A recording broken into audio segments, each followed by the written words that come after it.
This whole year has been the word no for me. Like I've had to learn how to say no.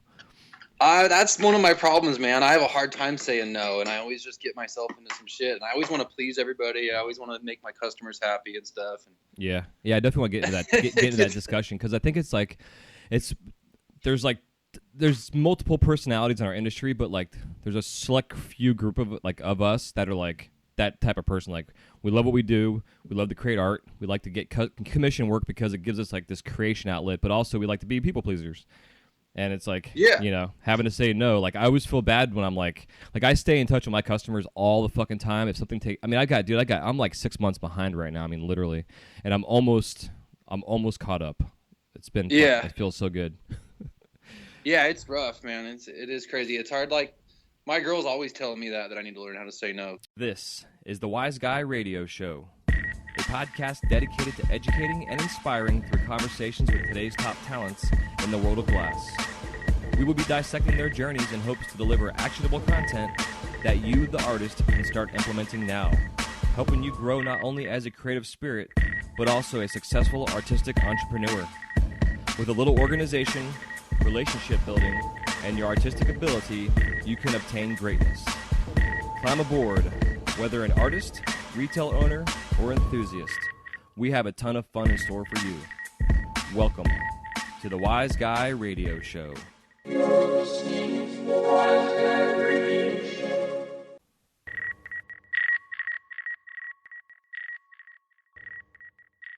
This episode of the Wise Guy Radio Show is brought to you by American Helix. The American Helix is a revolutionary new concept in smoking technology. Designed and manufactured by American glassblowers, this pipe is light years ahead of its time.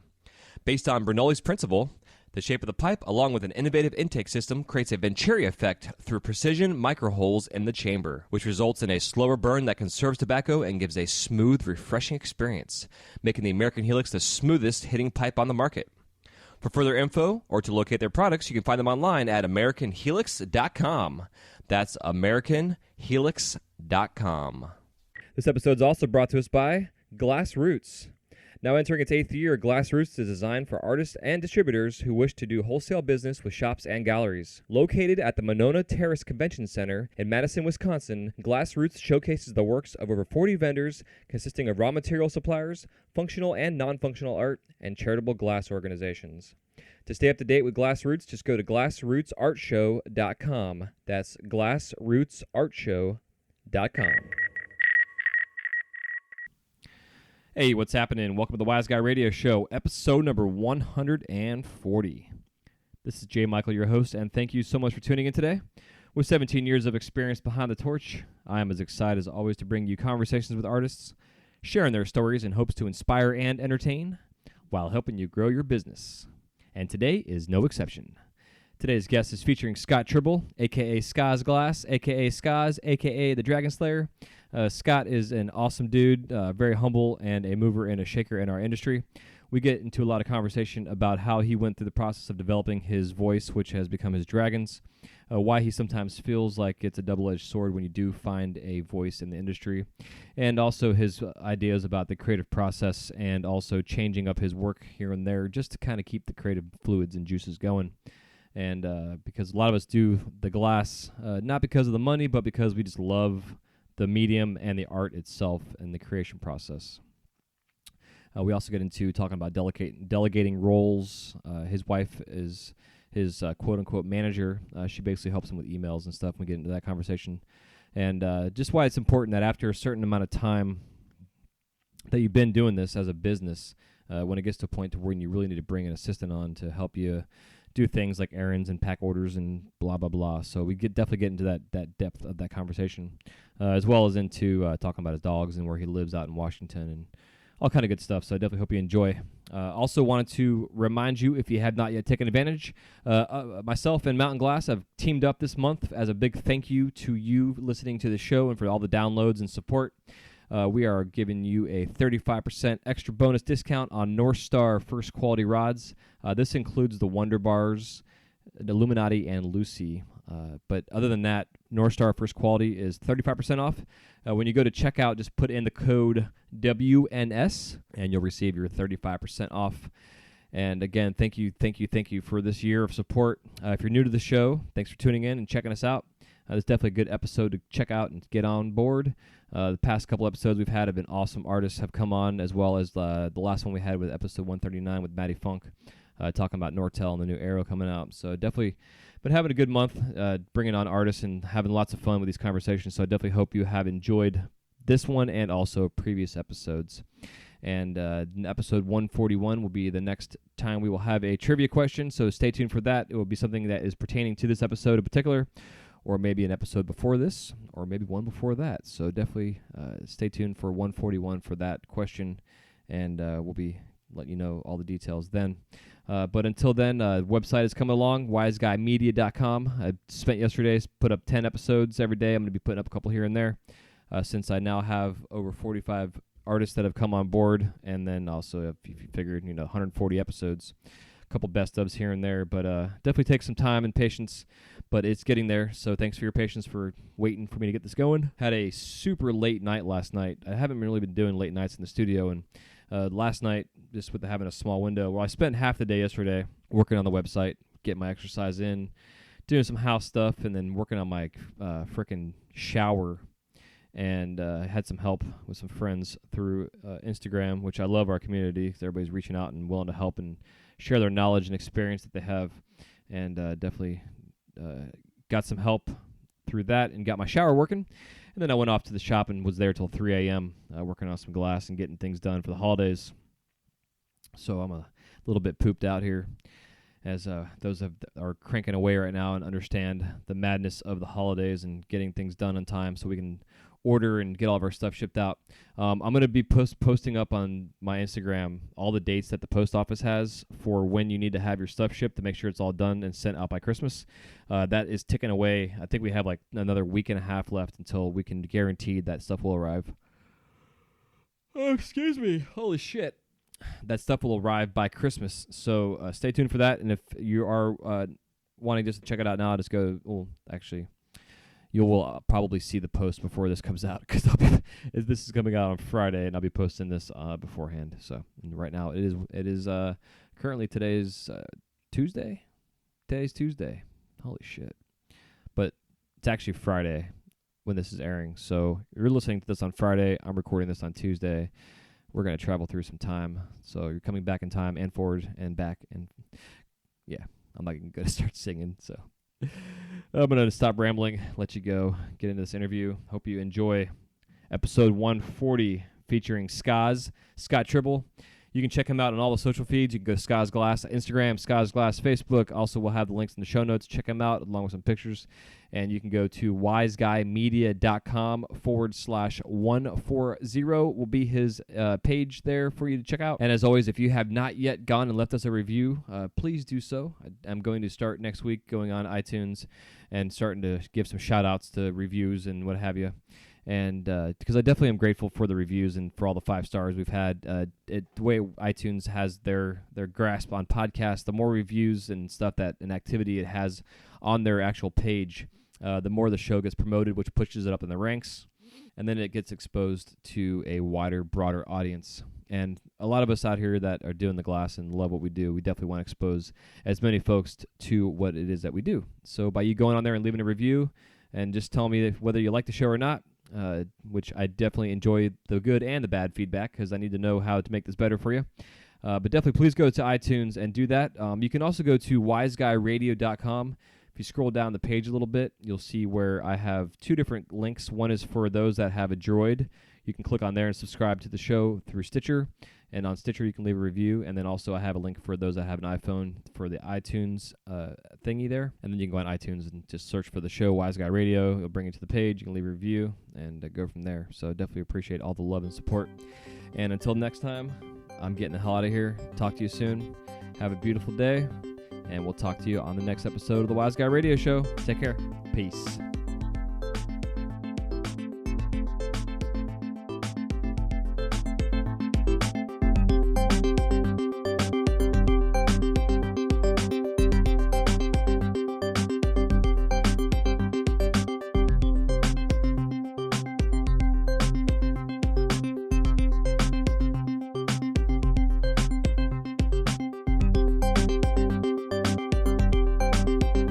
Hey, what's up, Scott? Welcome to the show. Hey, what's up? Not much, man. So we got Scotty Tribble on, a.k.a. Scoz, out there. All you all know Scoz Glass and his badass dragons. And amongst other things, we'll be getting into discussion today. And part of what we want to talk about is the idea and the process of finding your voice in your glass and in your art or whatever in life in general. And I really find Scott's work to be one of the artists out there who has found a canvas that has created that he can change up and manipulate and make it look badass. And I know all you out there listening to this agree with me as well as himself. So, but before we get too crazy, brother, if you want to start off by giving us your origins, like where you got started, who introduced you to the flame. Yeah, for sure. So, basically, I've been doing this for about 17 years. I got started just kind of on my own, actually. I didn't really know what I was doing. I kind of fumbled around for about a year and a half, 2 years. I had a book. I had actually Contemporary Lampworking, Volume 1 was the book I picked up. And I knew somebody, I had a friend, and his sister was dating a guy in Hawaii who was a pipe maker. And I picked his brain, and he told me to get that book. And so I went and I got that book. And for about 2 years, I fumbled around, and I sucked. I was terrible. I'd make really terrible pipes and stuff. And I'd go and I'd hustle them around to like all the different cigar lands and the little head shops and stuff. And that was a struggle, for a while. And eventually I met, hold on, let me get my door open here. Yeah. Door gets jammed. But I met Jared Betty. And he was we were snowboarding at Stevens Pass, and we used to both ride all the time. And I ran into him in the snowboard park, and we were just kind of like, didn't even say anything, but I noticed he was throwing down. He was ripping off these jumps, and he was doing these huge backside corkscrews and stuff. And we kind of had this little competitiveness between us before we even knew each other, where we'd see each other in the park. And this happened for a couple times. And then one day I saw him at the bar, like right after we were snowboarding, and we were talking. And then I was like a terrible glass blower at this point. And he was like actually pretty good. He had already had 5-6 years under his belt, and he was actually like really good at that time for what was going on. And he was making fully colored tubes with all full wig stacks and like all the patterns, all the line work. And he was killing that like 15 years ago. Like this is pretty crazy. And so anyways, we started talking about glass, and he invited me out to his place, and he actually lived pretty close to me. And so I went over there and we hung out, and I needed a place to stay at the time. I was living in a place and like needed to move. The landlord was like selling it or something like that. So anyways, I went and I rented a room from J-Red, and I set up a little spot in the garage there. And, he kind of helped me. He kind of helped me figure out some of the techniques and some of the stuff I was doing wrong. And it was really hard for me to learn from him because we have such different styles naturally. I grew up playing with clay and making like things out of clay, like dragons and all kinds of fantasy stuff and just weird characters and goblins and stuff. And so it was just something that was really hard for me to like change my style because he was so machine-like. Like he would make all these perfect patterns and wigwags and perfect shaped vessels and stuff. And it was like very different from what was inside of me, what I really wanted to do. So I kind of got sidetracked for a little while off of what I feel like was my authentic path. And I ended up just rolling with like trying to learn kind of like what he was doing in those styles more, because that's what I had around me to, that's what I had to learn from. And so I got pretty good at making all these line works and all these big discs and big, tubes and vessel shapes and all this stuff. And then after I got kind of used to, learning how to blow glass like the right way from J-Red, then I could, a few years later, I could start applying that in my own direction and start doing some more sculptural stuff. And for a while, I was like really inspired by Robert Mickelson. He has an old body of work called the Organism series. Mm-hmm. And he made all these like really wild, just abstract sculptures. And they're awesome. Like they're so cool. And I freaking saw that. I saw his web page, and I was just blown away by these pieces. And it was not necessarily the technical skill that goes into creating these pieces. It was more of his imagination, his vision. It was just the creation when it was done. It was something that was so cool and beautiful and awesome. And it didn't really matter how hard it was to make. It was just about what it was when it was finished. And I really admired the way his mind worked. He could come up with these awesome things. And it really connected with me. So I kind of like was inspired by that. And I went off into my own series of pieces that were kind of like similar but different. And that was kind of fun. For a while I did that. And it was just like really abstract kind of sculptures, and then sandblasted and oil painted. And you have this kind of like pastel effect where you can fade the colors. And it's like as a matte finish. It's not all shiny like glass usually is. It's just kind of a cool style. And that was fun. And then, that's pretty slow. And then I was selling them here and there in like galleries and stuff. And I made a living, but it was really pretty meager. And then like the whole pipe thing started to blow up, and this industry just started to take off. And I had a couple of friends around me. I was still doing the art thing, and I was still making pipes on the side and stuff, but I was like mostly focused on trying to make these abstract art pieces. And then I had a couple of friends around me who were just like starting to take off in the pipe game, and I was like, damn, that's what's up. So I started like, and it's not like I ever stopped doing that. I was still in that, but that's just where it started booming. So I just changed my focus back to the pipes. And for a while it was like the bigger was better. So we were making the biggest, craziest things we could. We used to make pieces that were 4 feet tall and just like huge discs and giant spikes all over them. And 40 perks. Yeah, man. And like Yusheen inspired a bunch of that, I think, because there was a period in time before the oil thing blew up where it was all about big flower pieces. And we'd make these giant fucking bubblers, these massive, huge bubblers. And Yusheen was kind of the master at that. He would make these giant fucking discs with like symmetrical spikes flowing down the whole thing. And like they were so beautiful and they were so fucking awesome looking. And I remember all of us glass blowers, we were just we'd see that shit and trip like, damn, that's what's up. And I made a bunch of pieces that were kind of inspired by that. I mean, me and like 100 other glass blowers, like Yusheen pretty much inspired like everybody at that point in time. Yeah, pretty much. Myself included. Yeah, I mean, Yusheen's awesome. You know what I mean? He's an amazing glass blower and an amazing person. He's just rad. And so, that was a kind of an interesting time. And I remember we'd end up at these different events, and everybody would have their big crazy pieces, and then it totally took like a huge turn. Like one year it was like from the biggest piece you could make to the smallest piece you could make.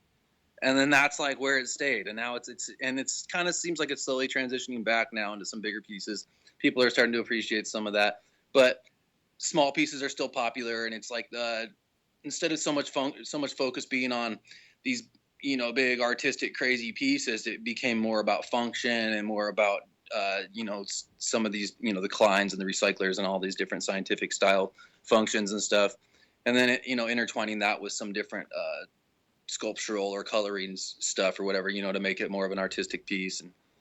But yeah, it's just a trip. You see the whole scene and the where it all goes, and going from the biggest piece ever to the smallest piece ever. Yeah, man, it's crazy, right? That was a weird time for me because I spent my whole life trying to make the biggest shit I could. You know what I mean? I always thought that's what we thought. We thought that's where it was going. You're gonna like separate the men from the boys. We were gonna make the biggest shit we could, and it was gonna get recognition, and we were gonna get paid. And that's not how it went at all. I made all these quite the giant opposite. pieces, and I was like, I was stuck with all these huge pieces. Like, I need to find buyers for these, and now nobody wants them because everybody wants small stuff, and everybody wants to look at it and say, wow, that's cool, but it's hard to find a buyer for something like that. Yeah, for sure. And so, I struggled for a while because that was the point in time where I was like, okay, back to the drawing board. Like, everything I've been working for the last fucking 10 years isn't really a thing anymore. And so now I got to find a way to fucking make a living, basically.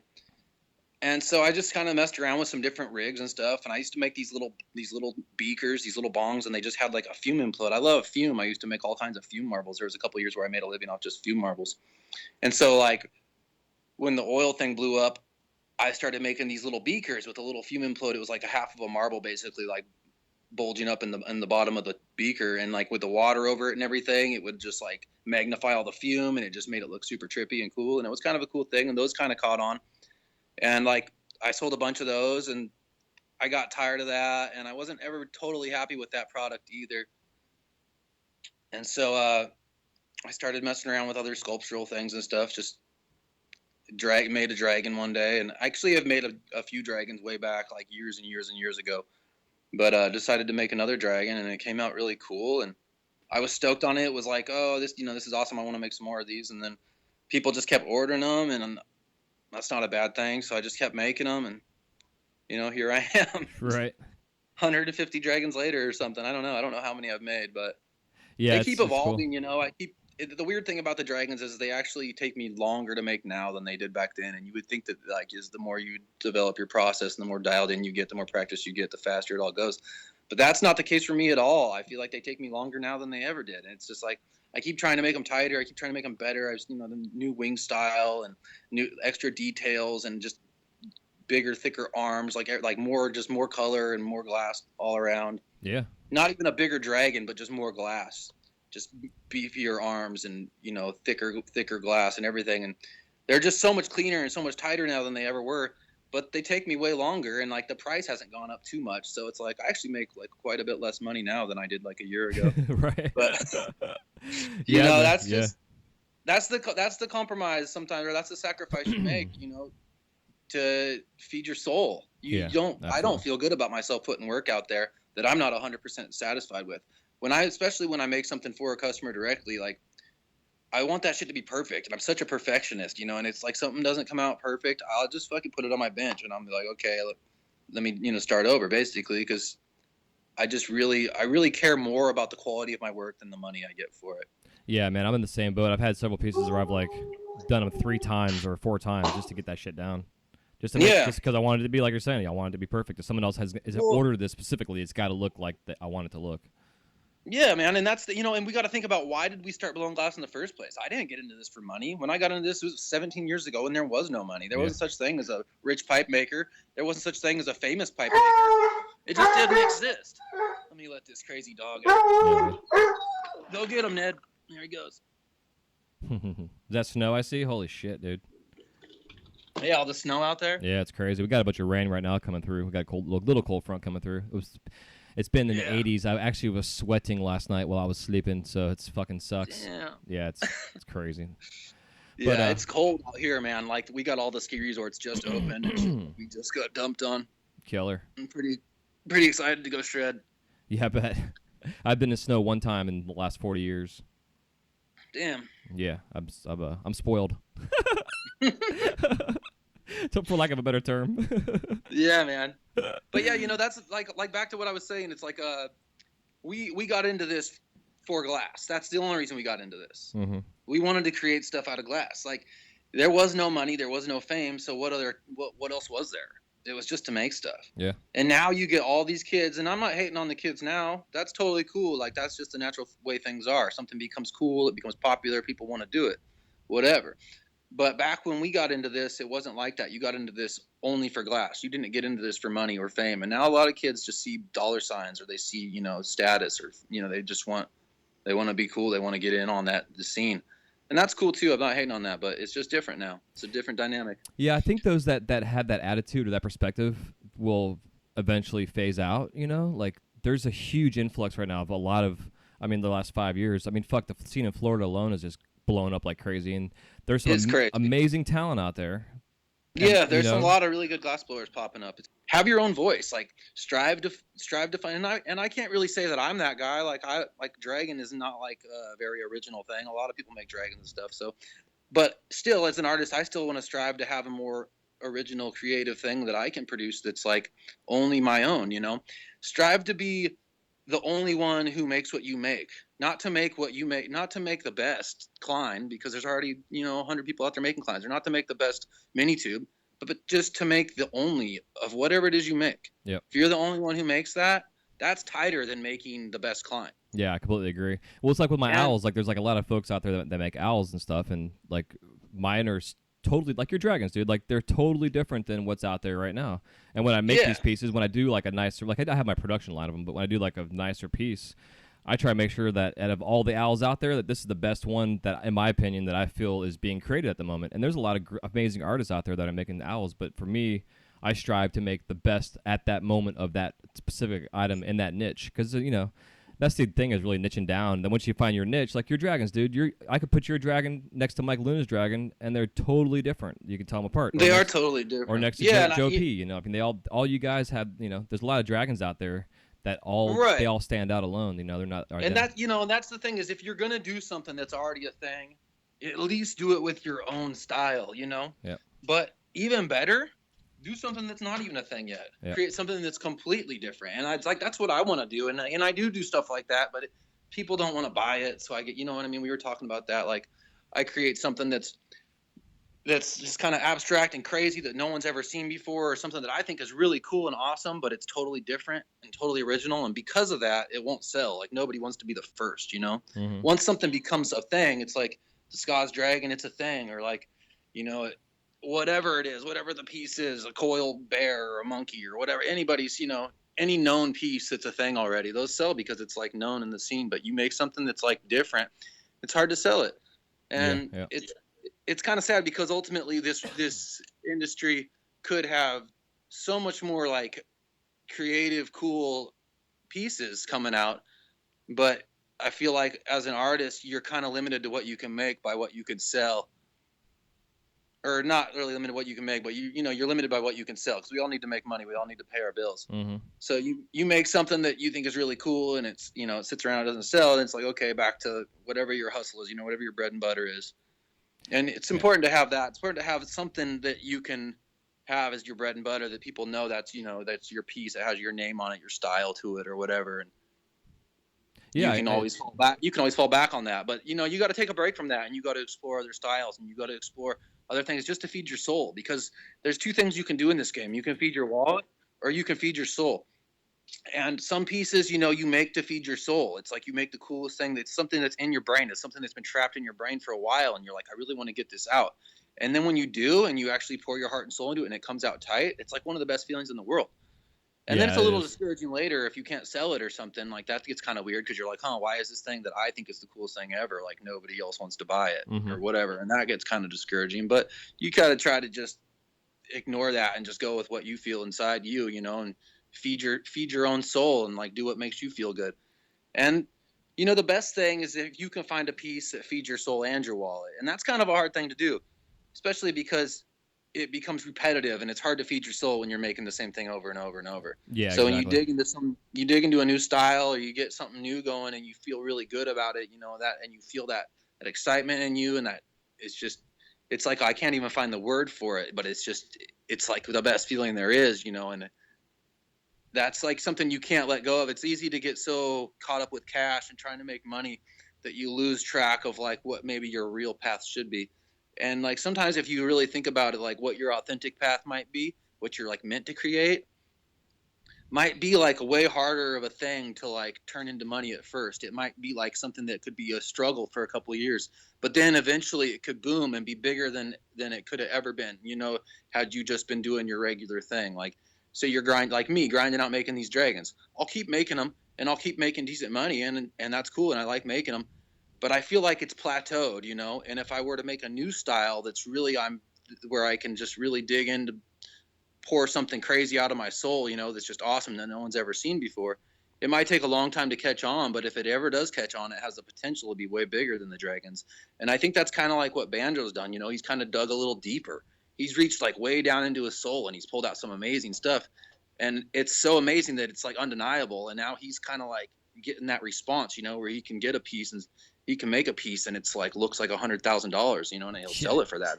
Yeah, it's like, crazy. Yeah, right. I know, like the auction the other day that Michigan Glass Project had going on, that 40 grand, it's like, it's fucking, and it's I nuts. love it, dude. And so, and we all want to be there. We all want to do that. And you can't do that unless you follow your soul and you really follow what's inside of you. Yep. It's hard to fake that. You can't, you can't. You can fake it, and you can do okay. You can make money. You can be successful, but you're never going to reach your full potential unless you follow what's really inside your heart. Yeah, man, totally. Yeah, he's somebody I want to get on the show before the year ends, because I definitely want to like pick his brain on his process, because like we talked about pre-show, it's like there's so many hats that we wear between the marketing and the packing orders and emails and social media. I mean, that's not even including having to order materials that we need and figure out our checklists.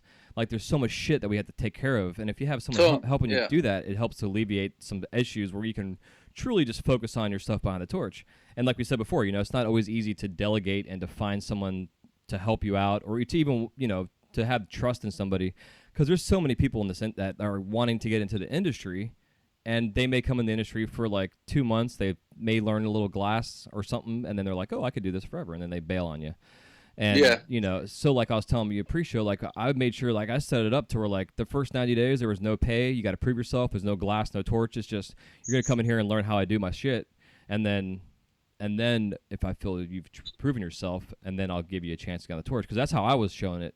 Like I took me 6 fucking months of sweeping floors and filling little bottles with glitter. Like I did the Renaissance Festival tour for the first year, and I sat and watched my master, who was a 35-year master sculptor. This dude was fucking crazy what he did, like making dragons and like all kind of Renaissance themed stuff.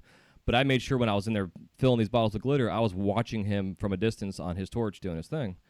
So when I got on the torch, I felt more comfortable. But that being said, it's like it's definitely not easy to do. But to be able to get on the torch and, like you're saying, just like let it all go and dig deep and really find what your fucking voice is.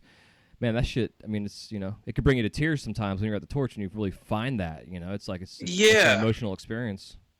Yeah, it totally is. I've definitely cried a few times just thinking about art and glass and everything, and just just life and this whole path and the way everything's going, the way everything's turning out. It's so crazy. We do this. I've been doing this for so long, and you kind of get to a point where you get beat down for so long in this industry, because you got to think there was no money in this forever until those last couple of years, So you do this for so long, and you just keep getting beat down by it, and you start to think that it's never going to happen. You start to just get in this train of thought where, okay, I'm just going to be poor forever. And you accept that because you kind of do what you like. But you think that's the price of doing what you like. Like, okay, I get to blow glass and like make pipes and stay and work at home. But, the cost of that is I'm going to be poor forever. And I kind of like had that in my head. You know what I mean? It was so many years of just struggling that you don't really think it's ever going to blow up. I mean, I remember me and J-Red working, 10, 15 years ago, sitting around talking like, what if this shit blows up in the future? You know what I mean? We might be in a pretty good spot. And then somehow it does. And it's crazy. It was like, we didn't really think it was gonna, but we kind of hoped it would, and yeah. And it's not like I'm balling over here. I still scrape by, but it's like, it's able to be a real job. Before it was like, okay, eventually, like I could live with a bunch of buddies and we could all chip in and get a house for rent. You know what I mean? And pay $500 for a room or whatever and scrape by. And it was like, okay, eventually I'm going to have to get a real job if I ever want to buy a house or ever want to do anything. You know what I mean? Yep. And so it was kind of thinking about like, okay, what am I going to do in the future? Like, I got to figure this out and maybe quit blowing glass and do something else. And like right when I'd started to kind of like become my thought, not that I was going to quit blowing glass, but that I might need to find a real job, just for some income on the side. And right when that started becoming like a thing, like, okay, I'm going to focus on that. Then the industry kind of started changing and it started turning around, and I started seeing, a lot of money coming in, a lot of people paying attention and stuff. And so it's like, okay, well, maybe this will work. And then, here we are a few years later, and it is working, and it's, it's amazing. And it's easy to look at these other guys around you, especially guys when you teach a guy how to blow glass, or you bring a guy up under you, and then within a couple of years, you've been doing this 17 years, within a couple of years, they're making more money than you. And you're just sitting there scratching your head like, what the fuck? I've been doing this my whole life. I fucking taught these guys how to do this shit. And then like 2 years in, they get paid 10 times more than me. Right. It's like, it's so crazy. You just makes your fucking head spin around. And it's easy to it's easy to get bitter and stuff. It's easy to get down a bad path right there. But you got to just, you can't think about it like that. You can't compare yourself to other people. It's just a bad path to go down. You got to fucking focus on you and do you, and use that as inspiration. Use that as motivation. If your buddies can do it, you can too. Yeah. So I think on that same talk, it's like for instance, my brother, he's been doing this now for, I want to say 7 years. I got him introduced and I gave him a good foundation, and now he's fucking killing it. Like he's selling stuff for numbers I wouldn't even think about. I mean, I'm kind of, people tell me I'm too humble for my shit, but like, it's crazy. Yeah, dude, like he'll go to a place with 30 grand worth of shit and sell it all within like 2-3 days, at a show or whatever. And it's like, I'm so fucking proud of him for doing that. And I have to make sure that I stop and let him know that there's no jealousy or envious or none of that kind of shit. And then I also like pick his brain, like, how are you going about marketing yourself? Because like the generation underneath, I'm sure you and I are very close in age, and like the generation underneath us, and I know the millennials get a bad rap for stuff, but like the one thing with the millennial generation is they're all about socializing and talking and being amongst their friends and their people and their tribes and selling their shit amongst their tribes. And if you can build a good tribe, like my brother's done, he's got a great following. He can go anywhere in the fucking country and say, hey, I'm doing a pop-up show tonight, and like, maybe 20 people show up, but probably 18 of those 20 people are going to drop $2,000 to $3,000 on a piece. You know what I mean? And and that just fucking throws more fire in his shit, and I fucking love it. It's just, and he just moved to Colorado, so now he's like moved out of Florida. I've always, I shouldn't say I always wanted to move out of Florida, but he's like the first one in my family really to get the fuck out of Florida in a while. What I think part of that is that these newer guys, they come in and it's a different mentality. Like I said, I've been doing this so long that it was back when there was no money in it. Mm-hmm. Those guys never experienced that. And when you set your prices, you already have an established price. When you've been selling something for a certain amount of money for 10 years, the price is already established. And it's hard to be like, okay, this was $50, but now it's 5,000, because people don't, you know what I mean? They're like, he paid $50 for that. So it's hella hard to raise your prices on your pieces when you already have an established price. You have these new guys, they come in the game, they don't even have an established price, and they're just like, oh, I just made this little bong and I want 10 grand for it or whatever, some crazy price. And some of them get lucky and they get it. And, you know, old school guys like me, we just like scratching our heads like, what the fuck's going on, you know? Dude, totally. But, you know, you can't, like I said, you can't let that shit bug you. You just got to use it as fuel and get on it, and hopefully, you know, it can happen for you too. It's hard, man. It's weird to be in this something forever. I compare it a lot to music. You know, it's a lot like the music industry. You can have, you know, some new guys blow up out of nowhere. It's not like it's really about how long you've been doing this. It's just there's all kinds of factors into blowing up, and it's not all about skill either. It's just it's a weird mix of stuff that it takes. Yeah, we should all like take like what the Eagles have done, the band, for the years, and be like, okay, this is our reunion tour. You know, like every 5 years we like break up and then come back together and make $100 trillion. You know? Yeah. Right. You know, because that's what we're like. There's some weird stuff like that. You know what I mean? People get all crazy hype, and they get elevated up onto some crazy hype level where they make any little thing and it sells for some insane amount of money. You know, it's pretty crazy. Yeah, man. You know, and I think, like, you know, going back to the initial part of the conversation, talking about like how things were in the industry, how it was like really big. Like I remember when Nate Dizzle first posted like one of his first Swiss Perks. Thing was like 6 foot fucking tall. You know, it's like just gigantic thing. I'm like, it takes like 4 people to smoke out of this thing. You know. And, you know, and to see where we are now, we've all had to pivot and learn the industry, and now it seems like the industry is at a point where it hasn't like settled down, but it's like it's at this kind of plateau where all these techniques that we've been learning over the last decade or 2 decades have all come together now. So we can go big, we can go small, we can do wig, like your dragons, for instance. You know, every time I see them, they're different. Your wings are different. You have crushed opals, you have dichro, you're doing wigwags, you're collabing with somebody. There's like all this shit going on. So it's like our generation that has this massive, huge bag of tools. In the long run, I think we'll be better off than the newer guys that are just filling their bag with tools. You know what I mean? Yeah. You know, I don't know. I don't know. I feel like you're right about that, but I also have some other thoughts about that, I guess. It seems like for me, it's like I've always spent so many years bouncing around, trying this style, trying that style, learning how to make line work, learning how to make fume stuff, learning how to make, you know, tubes and vessels and all these different vessel shaped things, and then learning how to make sculptural stuff. And it's like you bounce around so much, it's so hard to get really good at one thing. You're like a jack of all trades at that point. It's like you're not the best at anything, and it doesn't do shit for you, you know? Yeah. But that's me. But I agree, and then I don't, because I think like because you have learned all this stuff over the years, again, you can take your dragon that it's become your canvas, and you can do fucking anything with that thing, with those now, you know, and be able to have your creative outlet. I know, like we talked pre-show, you want to be able to get into more abstract artwork and not just do sculptural stuff, which I totally get, because like I feel your dragons, you know, which is like my high end, the wise guys I make. It's like my high-end production. Like your dragons are like your high-end production line, because it's the same piece, same pose, same look. Yeah, exactly. You change the canvas, but, you know, so you're not having this feeling of you're being able to express yourself creatively as if you did like some abstract something that, like David Colton, for instance, you know, like his work's been abstract since like day one, and everybody's like understands. Some of my favorite stuff is his old stuff off glass pipes. Yeah, dude, right? His old. When I first saw him on there, I was like, wow, I love this. All the old graffiti shit, you know, and people understand that and they recognize it, and that's how he's kind of grown his name. But I wonder if he was like, okay, finally, like find quote unquote a high-end production piece that's his voice, and he just repeated this thing every couple weeks. If that would take off, or if he would be more known for his abstract stuff, you know what I mean? It's kind of this weird catch-22.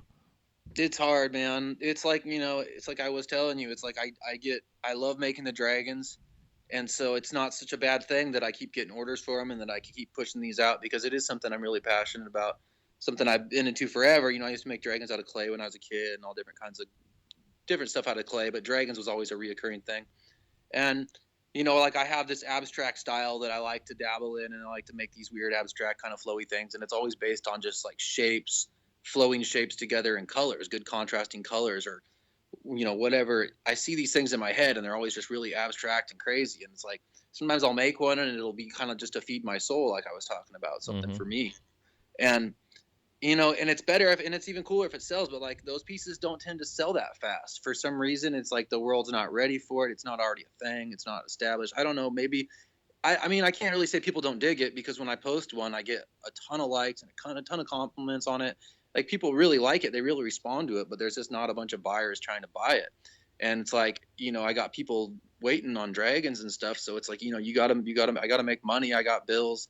So I always fall back on those dragons. But here and there, I like to just go out and make something funky and something crazy just to kind of satisfy my soul. And ultimately, for me, it would be the coolest if I could just kind of really make everything totally different and just, dig into my creativity a little more and just really experiment with some different styles and some different things and see where that stuff might go. Because it's cool to take a product like a dragon and dial it in and make it over and over, because you like, the ones now aren't anywhere near what they were, a year or 2 years ago. They're so much tighter, they're so much cleaner, and it really takes massive repetition on a piece to dial it in to the point where it's so clean and so tight that you're like, oh, I'm really proud of this. This is awesome, and it took a lot of work to get it to there. And it really doesn't happen on the first couple you make. It takes making a bunch, and then they keep evolving, and eventually, for me, I'm really picky about what I make, and I don't really like much of the stuff I make because I have a pretty strict idea of what I want stuff to turn out like, and when it doesn't turn out exactly how I want it to, I'm like usually kind of bummed on it. But now it's like, finally I'm with the dragon at a point with the dragons where I'm like actually kind of happy with them, and it's like, this is the first time I've really made anything on a level where it's been at a caliber, where I'm like satisfied with it. And I've made a couple kind of abstract funky pieces that I like too, but it's it's been a style that I haven't had as much time to dial in and like really perfect. Right. And if I had a little more time, to maybe like lay off of the dragons and all these other orders and stuff. It's like I got a lot of bills and stuff, so I get stuck in my work hustle. But say I just had like some other income coming in, you know what I mean? I'd probably just make a bunch of really crazy shit, and it'd be like totally different and weird. It'd be, just this more abstract style that I want to pursue and kind of explore. But I feel like it's like right now when I do it, it's like a piece for me here and there, and it doesn't come out with that same tightness that a dragon might have, because I haven't made 100 in a row or something, Yeah. But and it's not that I would need to make them all the same, like they would be different, but it's just practicing that style. You get better at that style and the way that you can make it all flow, and just like anything, Yeah. Do you find that, because like I know myself personally, like I've been over the years tried to like dedicate one day just to fuck off and play, and it's not. We talk about time management and how it's kind of a bullshit, magical thing out there. So it's never really worked for me to have this consistent quote-unquote schedule where every Wednesday I can spend all day just fucking off. But do you think that, say, like even once a month, if you're able to take the time, put everything behind you, even if you had orders pending, and just forget about them and just spend, that day doing your stuff, and then you can stockpile those pieces, not even put them on Instagram or anything, like just stockpile them, and then have a show to reveal your new line, like a new launch for a new product line that you're doing. That's something I've been thinking about. Like, here's a piece I made with Emily Marie, and it's actually it's kind of like that similar style. Let's see if I can get the angles right. It's kind of just a funky, weird style. We took all her protozoas, and I like went back to this old school kind of sculptural style I used to do with just like swoopy vines and orbs and stuff, and thought it would go cool with her style. And I like this piece a lot. To me, it's really interesting. It's really cool. Let's see. Yeah, it reminds me of like the old. I forget who it was that was. Maybe was it you that? No, it wasn't you. They were doing like the dangles or some shit. They were calling them. Oh, that was Mr. Gray way back. Mr. Gray. Okay, yeah. Okay. Yeah, but like me and Mr. Gray have always kind of like I've seen like way back in the day on glass pipes. We were both kind of making some weird, kind of abstract style stuff like that, and he was doing the danglers where they were always a little bit more like the same kind of thing, but you could switch the colors and stuff, and they flow a little different. But I was always kind of like just like I would just make like, as I was telling you, I was doing all those weird art sculptures where it was just like flowing weird like alien plants forms and stuff like that. And so this style kind of evolved from that. You know what I mean? It's like making one of these weird abstract art pieces that you can functions too. So trying to find. That's the other thing is you get this idea in your head, of like some crazy abstract funky thing and it looks really cool or whatever, and then you gotta like try to find a way to like make it function without compromising your design too much. Yeah, totally, dude. Do you do like any kind of sketches or draw at all before you get started? Yeah, like if it's something I haven't made before, I definitely do a drawing. And like one thing that's like a huge help, Mickelson actually showed me this. I worked with Robert Mickelson for like a week. He came and stayed at my house and we made a couple pretty cool pieces. And anyways, he has a way that he makes his pieces, and it's like such a no-brainer. I don't know why I'd never thought of it before, but when he did it, I was just like, oh yeah, that's what's up. And so what he does is he'll have an idea for a piece. Like we made a dragon, so it's like a big rifle, and it has a dragon's head at the end of the barrel. It's like spitting a big fireball, and then it has all these like dragon-esque features throughout the gun. Like it has wings on the side of it, and it has dragon arms that are like the tripod or whatever. And it has like the butt of the gun is like the dragon's tail and all this. So it's like a rifle. It's like a rifle that's turned into a dragon kind of. And we called it the Dragon or whatever. But anyways, it was a big piece, and what we did is we drew it to scale. You don't just draw a little sketch of it. You actually draw it to the exact size you want to make. Yeah, like a blueprint. Yeah. Yeah, and then as you make it, you make all your pieces, right? And you just hold them up to your drawing, so you have proportion and size and everything. You can be like, oh, this, the barrel's too long or whatever. You hold it up to your drawing and it's a little too long. You cut a little off or whatever. So it's like one of the hardest things about making a sculptural piece is getting all your proportions right. And when you have a drawing to scale like that, it kind of takes care of that for you. Yeah, it makes total sense, man. Time. Yeah. Yeah, and a little more time in the prep, you know what I mean? Just having to make all your parts perfect and make them all the right size. But then when it's all done, it all fits together how you want it to, and you don't have to struggle with it or, trying to change it once you put a piece onto something, you know what I mean? And it's too big then, and it's like a problem. You're trying to chop a chunk of, it doesn't work. So you want to have it all prepped out as good as you can, everything's perfectly shaped and to scale and everything. And then it works way better. But, when you make a thing over and over, like I've made these dragons so many times, I don't have to draw those anymore. I just basically, because they all kind of have the same flow and the same form, I mostly change the coloring and stuff. Yeah, yeah. Or, whether one has an open mouth or two hands down or one hand holding a marble or the different style wings, like those change in other ways. And I've thought about doing different stances, but you're really limited with the function because, it has to function, and so the angles have to stay a certain way. You can't make them lay down. You know what I mean? He has to be his head has to be up. Like there's little things that you have to stick to, otherwise the function won't work right. So I try to look at ways to maybe make a different stance, and you could change little things like his head could turn to the side, or his tail could swoop around one way or another, or something like that. But the overall flow of it needs to stay the same, or you're going to lose the function. Yeah, totally. And I know myself personally. That's why I'm more function over form for sure. But I definitely, over the years, learning more sculpture and doing my thing, have definitely been about the combination of the two. Like I sent you that video, that dragon I've been doing, and it's like I knew how it was going to function, but I wasn't sure, like, because it's a hydra. So I'm like, okay, where am I going to put the mouthpiece at to make sure that this thing is comfortable and not going to spill water out and not going to get water in your mouth and actually perk and function properly. And so, like, it's definitely tricky to go through that process, especially when the shit's hot. Yeah, and sometimes, you might dump a ton of work into a piece too, and then get it done and be like, oh, it sucks water up. You know what I mean? Yeah, it's a giant straw. Yeah, it's a giant straw. Yeah, I've had plenty of those. Yeah, fucking A. And especially with like the recycler game is so hot right now. You know what I mean? Trying to come up with a new recycler, you're definitely gonna make yourself some weird curly straw. Yeah. Doesn't work. Yeah, dude. I probably made like 4 recyclers in my whole career, and like I just made like my first Klein the other day, just to go through the process of doing a Klein because I just wanted to try it, And it it's got a small crack in it, but it functions, and so now that's my personal piece, But I want to get that shit down. But then like thinking of the function of how these things work, it's like, okay, now I want to like you're saying, like with the dragons, like I have a small little dragon rig that I do, and I was trying to think of a way to have the tail come down to the bottom of the can, have the dragon sit on top, so the tail is actually part of the recycler part of the process, Yeah. And it kind of worked, sort of. I did it more of like a giveaway piece in the end, but it's definitely something I'd like to revisit. But then, like, when you come up with those things and you have all these orders pending, it takes like 10 years to go back and revisit that shit, which sucks because at the moment of the creation is like when that energy is there and you want to just go back and do 5 more of them while they're still fresh, Yeah. I have a hard time like working on a piece over a long period of time. I like to just like really get after it and finish it. Some of these pieces are a lot of work and they'll still take me a week or something, but I have a hard time like working on stuff in between. I just get kind of focused and want to just get it done. Yeah, yeah. I used to be that way, and then I got into more like production shit where I was doing like 4 bubblers at a time. I have all my shit prepped out in cans and things all lined up. And then I've gotten back into the one at a time thing. And it took me like this mental transition of getting out, because like our generation grew up on doing production. Like we had to do production to be able to make a living. Yeah. Or now we can make one piece and make a living. In a sense. Dude, there's kids now that are making like more money than me, and they don't even know how to make a production pipe. Yeah, exactly. I'm just going like, what's going on? Yeah, man, and that's one of the things I always laugh about on here is like how many kids out there can make a badass Klein that they're selling for $5,000, but they can't push. They can't make a spoon. Yeah, they can't push a fucking bowl.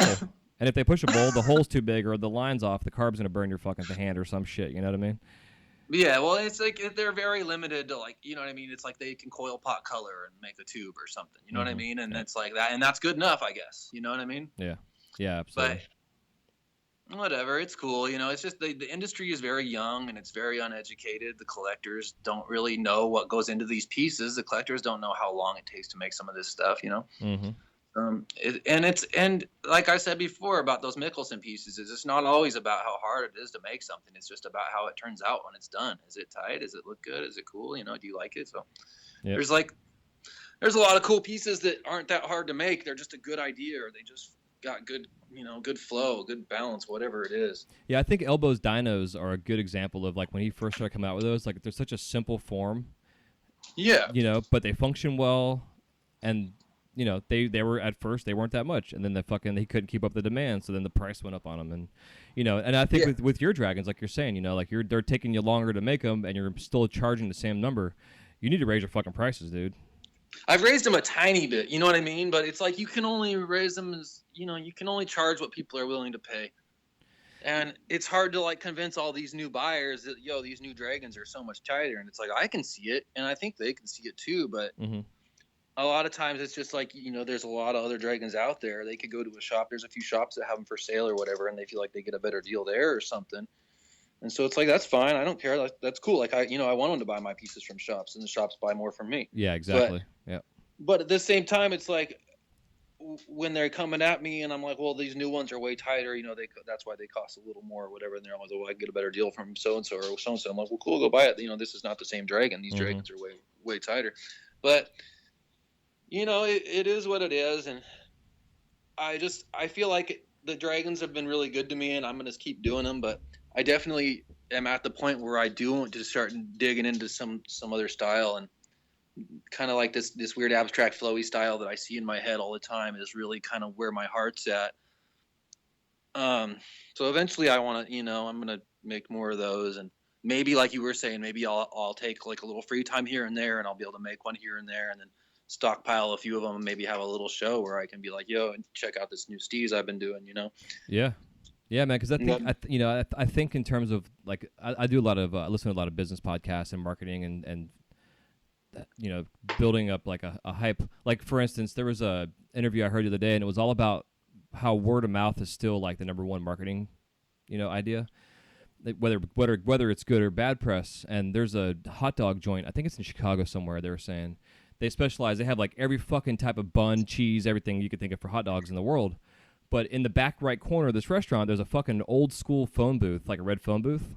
And you go in this phone booth, you pick up the phone, a guy answers on the other end and says, "Do you have a reservation?" That's all they say to you. And if you have a reservation, you give them their name, they push some fucking button, and all of a sudden a door opens up inside the phone booth, and you walk into this secret bar that's behind this place.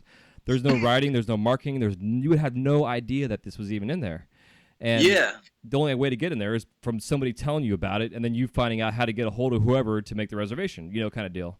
And it seems like to create almost like because if someone tells you a secret, the first thing you want to go do is tell somebody, some compelling story. And then when you go there, you feel like you're special. You know what I mean? Yeah, like, totally. Oh, I know about this secret spot. Yeah, like the secret cups and secret sessions going on. But like if as artists, if we start thinking of that mentality of like not creating a hype, but like creating people that are like they're starting to talk about you because this is this quote unquote secret of what's going on. I think it's a whole different dynamic in terms of marketing for our work. Because we can promote our shit on Instagram every fucking 3 hours if we want, but it doesn't always do anything for us. Yeah, no, it's not a direct relationship. Like if you have more followers, you make more money. It doesn't work like that. I know, and all these bullshit companies out there, like, pay for clicks, blah blah blah blah blah. It's like, yeah, no thanks. Yeah. No thanks. So, yeah, man. So I want to kind of get into the talk too about the management type of things, because I know, like, I was asking, about your wife being your quote unquote manager, and not liking to call her the manager in a sense, but I think personally, like I was saying before, if you've been in this for like 5+ years, that it gets to a point where you need to have an assistant. Just if you're at a point successfully wise where you just need to be behind the torch, and so I guess in your process, like, does she just do like emails and contacts, like, type of stuff? Like, how do you guys go about doing things, like working that dynamic of being a husband and wife also? Well, we're like trying to figure that out. It's kind of new, so I've been doing everything forever, and now I'm just trying to get her like trained up to do some stuff. She's getting pretty good at pictures, like, so she's been doing all the photography. I bought her a pretty sweet camera, and then she is learning Photoshop, so her edits are getting better.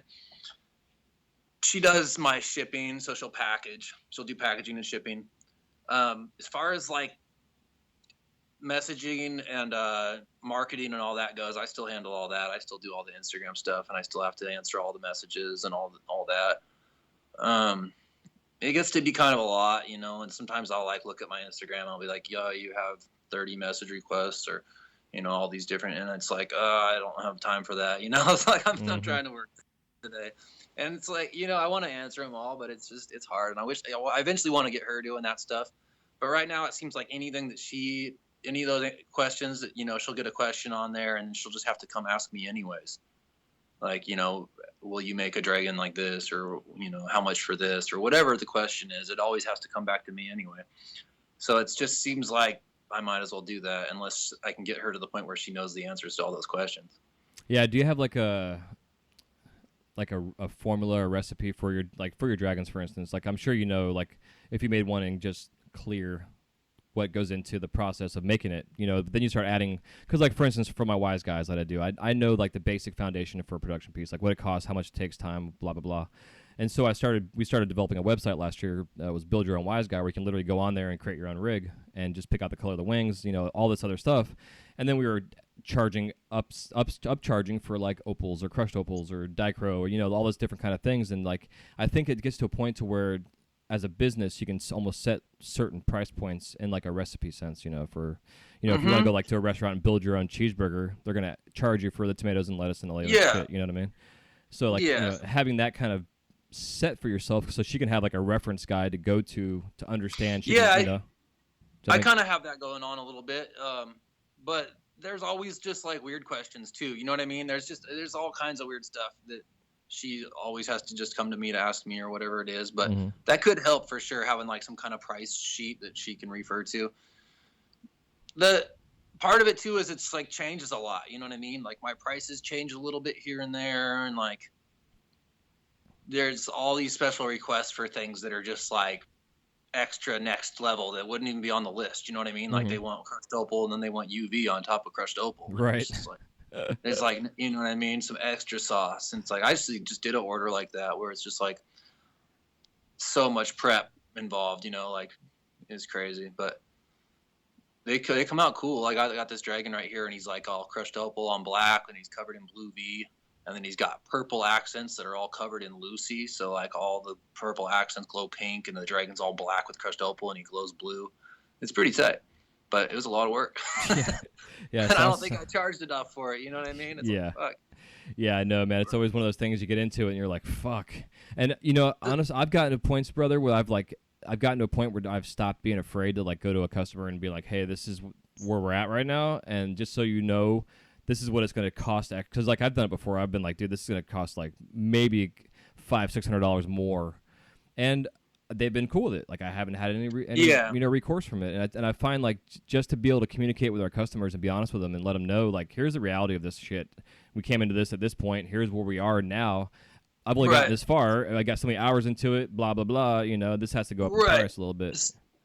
I mean, that's cool. I feel like my problem is like we were talking about earlier, is like being able to say no. I have a hard time saying no to people. And like, I'm always like, I already feel so blessed. Like, I guess that's what it gets down to. I feel so blessed and so lucky just to make a living like this, that if I get an order and someone's actually willing to spend like thousands of dollars on something I make, Yeah.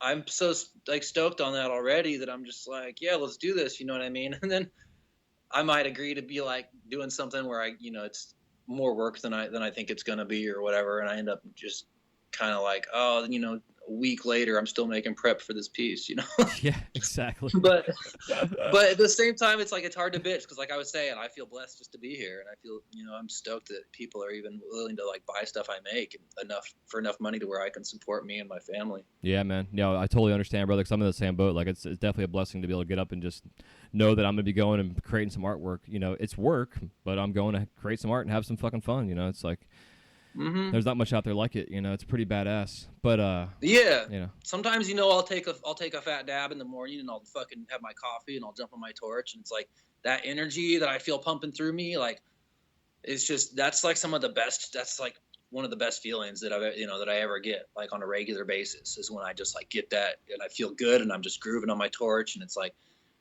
after a long day or whatever, you're over it and you want to be done. But there's like that moment when you're just feeling good and you're just grooving and it's tight. I love glass. Yeah, man, there's something about getting in that zone where everything around you just goes away. You get like 6 hours later, you come back and you're like, whoa, where the fuck am I at? Yeah, it's fucking time warp. Right? It is some crazy time warp. Especially when I had my studio in my garage at night and I would have just my torch and my fan shroud in front of me and just my music in my ears. Yeah, and it's like, weird you too. Get lost. Yeah, you feel like you're in like tunnel vision or something. Yeah. You know what I mean? You're so focused in on your torch and just right in front of you. It's like you don't even notice what's going on around you. Like my wife will come in the shop and be like talking to my shopmate or something. And then like I'll come inside an hour later and she'll be like, some question that she had asked me out there and I won't even recall it. I'll be like, what are you talking about? I don't even recall that you were out there. Like I was so in some weird zone, but yet I somehow answered a question and don't remember. It's crazy. Yeah, dude, I've been there, done that many times. Yeah. I let everybody know too, like when I was out here in the garage focused, I'm like, if you come out here and talk to me and you scare me, I'm gonna get pissed, kind of thing. So just come out here and it's hell easy to creep up on a glass door. For it is, sure. Dude. We always had our music pumping and the torch hissing and yeah, man. You can't hear. It's like the fan in front of you humming. Yeah, especially if you got earbuds in or some shit, it's like, oh yeah, man. It's like stand there and I'll recognize that you're here, and then we can have the conversation. And even still, then it's like, oh shit, you fucking got a ghost in your studio or something. Yeah. But on that whole point of the no thing, something I've heard several times. This dude Derek Sivers quote he has is, "If it's not a fuck yeah, it's a no." And that's a good one. Yeah, dude. And he was talking about it like there were so many times like as he got his business going and he was starting off as a musician and he had friends that were musicians and they had a gig and the guy was getting like $75 to go play bass at like a local county fair and he didn't want to do it. So he asked Derek if you want to do it, and Derek's like, fuck yeah, let's do it. Which then that led to the next gig, which was like only like $75. He's like, yeah, dude, let's fucking do it, because he's getting paid to play his bass. It's only $75, but he's getting he's like, after my bus ride and the fees, I didn't make any money, but if you're doing something that you want to do anyways and you're making money, then that's pretty good. That's kind of like I was saying, you're feeding your soul and your wallet, and that's a hard thing to do. Most people have to choose one or the other. And we all want both, but you gotta pick one or the other. And I think usually if you choose your soul, you're gonna be happier, because a lot of people are just doing something that they don't like every day just to make that money, and that sucks. The end result of that is just depression. You know what I mean? You grind away at some job that you hate, no matter how much money you make. If you have to do something you don't like every day, all day, what the fuck is that? You know what I mean? Mm-hmm. It's not worth any amount of money. So, really, to be happy, it's not always about money and shit. Money helps, but you really gotta be doing something that you feel good about, something you're passionate about. And then usually if you follow your passion, the money follows that anyways, Yeah, exactly. Yeah, I totally agree. If you're doing it right, Yeah, I think that was coming from Degenerate Art, like one of the things, my biggest takeaway was Snodgrass saying that, the whole money follows passion kind of concept, and it's like, it's so true in our industry, it's like, if you're just passionate about it, and you show that you're passionate about it by going to a shop and just being super fucking excited about your work, it makes a huge difference. Yeah, totally. And it's cool. Like, it's cool. I'm stoked that this is all blowing up like this, man. Like I said, it was for so many years. I was just kind of like, is this gonna work? And now I still kind of wonder. It's not like I got tons of orders just lined up, but I seem to get by. So Yeah, I hear you. So what was the whole inspiration for your new skulls you're doing? Well, I guess they're not new, but I've been seeing you doing them a lot more lately. the little Oh, skulls. I'm losing you a little bit. I think your Wi-Fi is going off. Yeah. Oh, sorry. I just died real quick. I'm trying to grab a little firewood. Yeah, you're good. I'll be back in a second here. Yeah. I don't do much editing, so like if those listening to it, he's outside right now in the snow. You can hear him crunching around and walking around, getting some firewood. Cool. Well, yeah. So the skulls. I mean, the skulls have always kind of been a thing that I've already been known for, especially if you followed my work for more than a few years. Mm-hmm. You know, you've seen all my old pieces where I used to make big hollow skulls. I had a series of pieces that were like hollow skulls that were all part of the function, you know, like a big hollow skull with a sword through it, and then a snake like coiled up around the handle. Yeah. It's like kind of like a tattoo, you know what I mean? It looks like an old sailor tattoo or some shit. Yeah, hell yeah. Or maybe a biker tattoo, I don't know, whatever, but it looks like that old tattoo style. And so I made a bunch of those back in the day, and those were always cool, and like I got pretty good at making skulls, so I really liked the sculpting on it. It's like it's a challenging thing to make. And then I had a few pieces that were like phoenixes, like these big flaming phoenix birds, and then like big wings of fire. They'd be like cradling skulls like that. Or so I had some history with skulls already. And then I just kind of like came up with that little dabber one day, and it came out cool. And I was like, I kind of like this product. Like, I think this could be a thing. You know what I mean? I'm like, it's kind of like I was saying with the dragons. Like, you just make something one day, and you really like the way it turns out. And so you're just like, I'm gonna roll with this, you know, see how this does. And it's been going pretty good so far. I mean, I like the product. I feel like when it's done, you know, and I got a little handful of them in my hand, I look down, I'm like, yeah, these are sick, you know. And that's why I keep making them, I guess. Yeah, man, they're cool. I definitely dig them. But you know, there's like, it's cool because you can experiment with all these different colors. Like, you could take, you know, it's not like everyone is just a basic color. Like we're experimenting with like all these different ways to stack colors together or whatever, or different ways to like mixing up custom colors or doing colors over colors, all that kind of stuff. So it's kind of a fun thing to make, just to play with colors, because there's all these new colors that come out, and it's like, you know, there's all these, and it's cool to play with all the different colors and see what they all do and everything. So it's like, yeah, it's a cool experiment for testing out colors. You know, you get to make a little something out of it. See how it looks. And is it one of those kind of items that if it broke on you, that you could like recycle it in a sense? I don't know. I don't really do that. No. I have a lot of waste. Do you? I just feel like once something cracks or breaks or something, it's like the glass is never the same again. Even when you melt it back together and you start fucking with it, it like doesn't move right. You might be able to get rid of that line or get the crack out of it, but the glass remembers it. It remembers that it was once there, and then like later you're trying to shape it or something, and there's like a little fucking weird knuckle in the glass right there, a little weird spot. It doesn't want to flow right. Isn't it so weird, dude, that glass has a fucking memory? Yeah, it remembers everything. Like you can look at pieces. It's so weird. You can look at a piece and you can sit there and see every little, you know, the whole process of how it was made, because it shows everything. It's even the stripes on it, like, you know, like the way that you color your piece, if you're coil potting your color or if you're striping it onto a tube or whatever. It's like, if you look really close, you can see all that shit, all the little memory lines of everything, all the little weld lines. And yeah, exactly. I've had people message me a picture of like a dragon, and there's like a little clear line on the weld, and they're like, what's up with this? Is this cracked or something? I'm like, no, that's the clear glass, like in between the seams. Like crushed opal has a heavy layer of clear on it.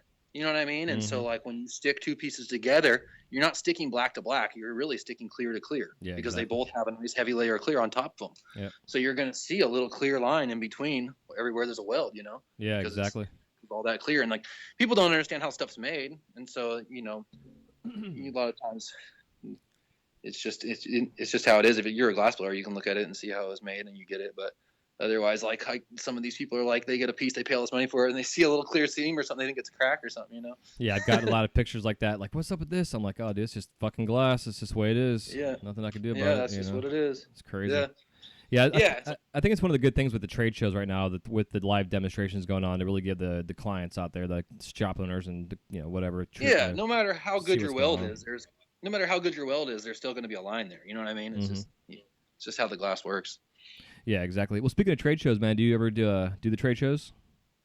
Yeah, I do them here and there. I don't do a lot of them. I'm kind of a hermit. You know, I have like everything I need here at my house, and I just like being a homebody and just doing my thing. But I do get out to some trade shows here and there. A couple months ago, I was in Miami for the big Galleria.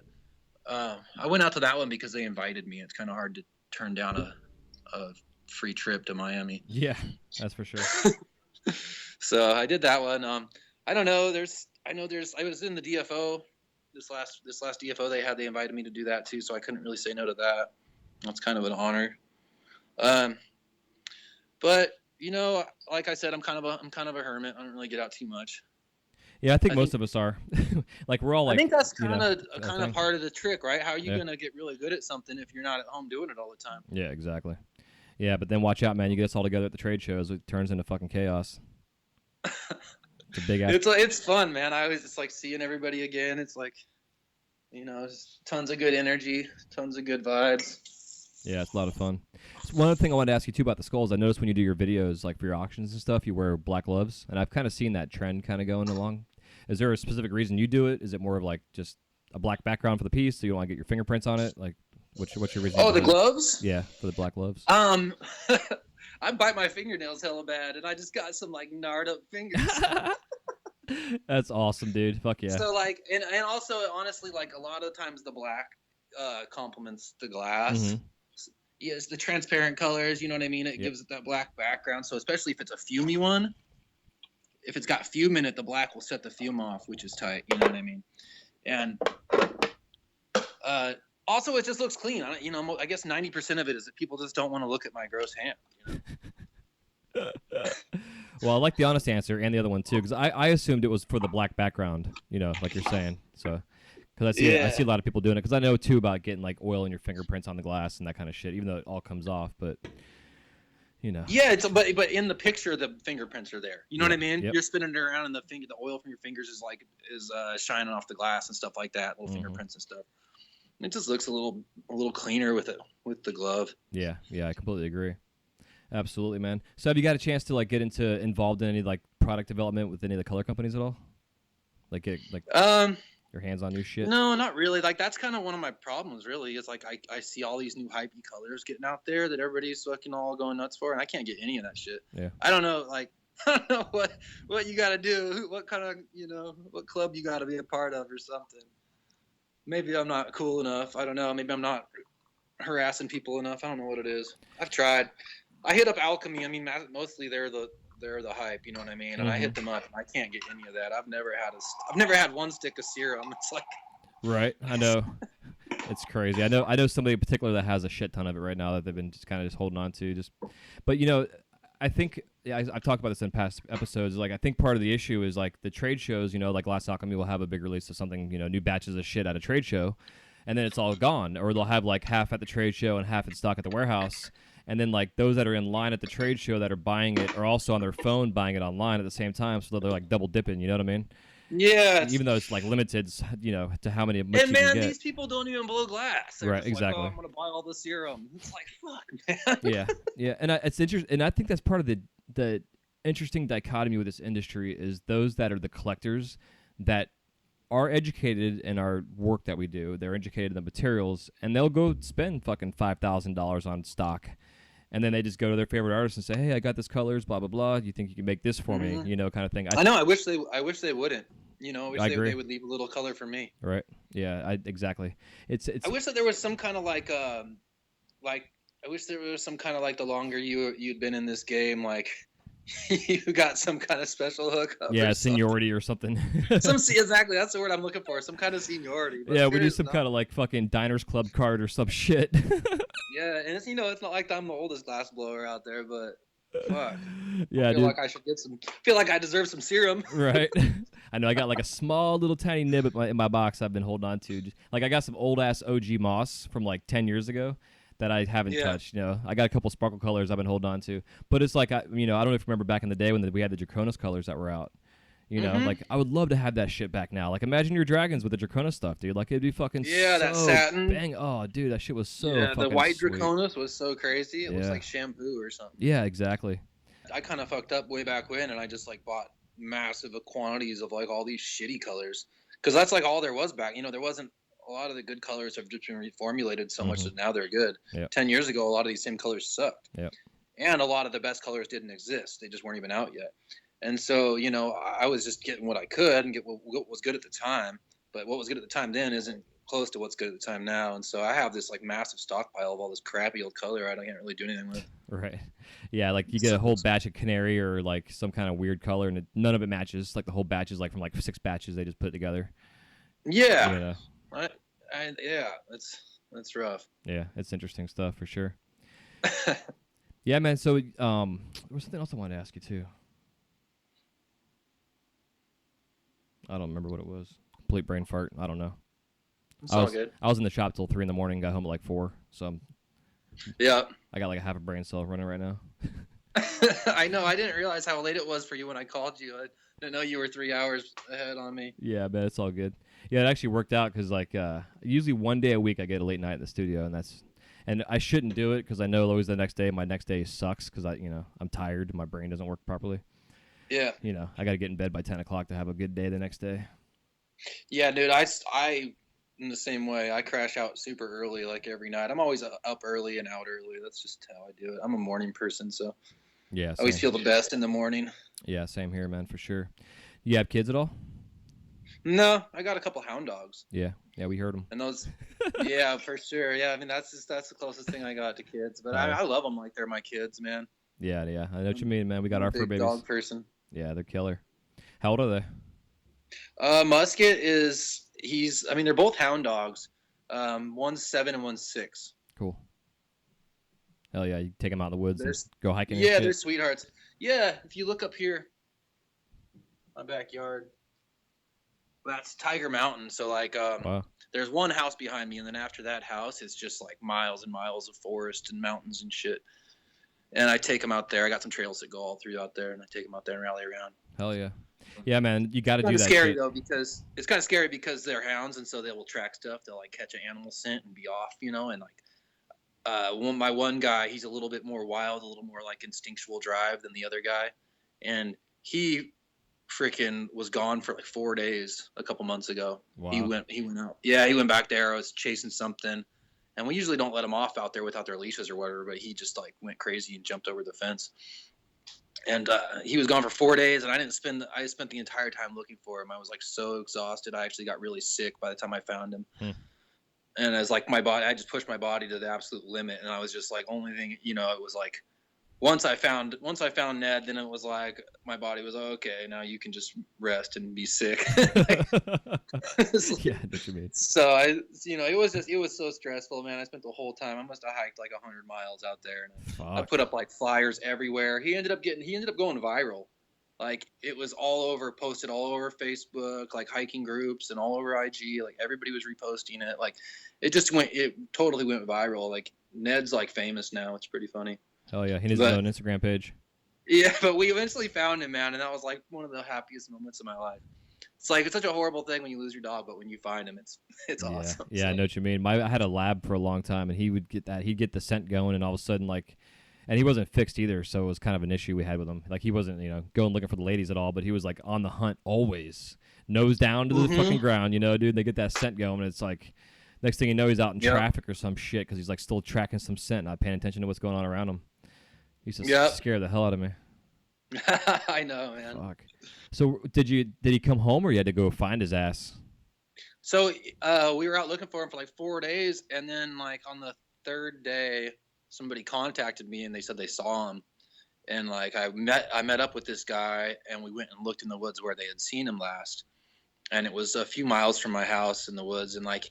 On the first day, he was actually spotted like 15 miles from my house on the whole other side of this mountain. I have a mountain that's in my backyard, and he made it all the way across the other side of the fucking mountain.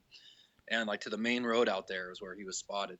And then like a couple days went by with no sightings, and then he was sighted like, maybe halfway in between there and my house on like the third day. So I was like kind of hopeful, like maybe he was making his way back, And I went out there to go try to find him where he had been sighted, and we couldn't find him. But then my wife called me up, and I guess while I was out there looking for him, he had made his way back home, and he was just out on the street, like really close to my house. Wow. And she was actually driving home to get my other dog to take him out there to go track him, because my other dog can kind of sniff him out and track him.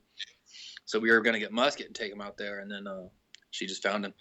So Amazing. That was cool. Yeah. Yeah. Yeah, it is.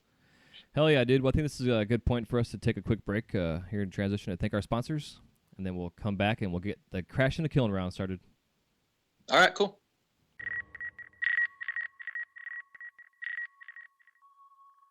This segment's brought to you by Mountain Glass and Wise Guy Radio. As a big thank you to you, the listener, Mountain Glass is offering an exclusive sale for listeners, 35% off North Star for the entire month of December 2016. When you go to checkout, just put in the code WNS. That's WNS at checkout, and you'll receive 35% off North Star First Quality Rods. And for any other questions or concerns, just go to mountainglass.com. That's mountainglass.com.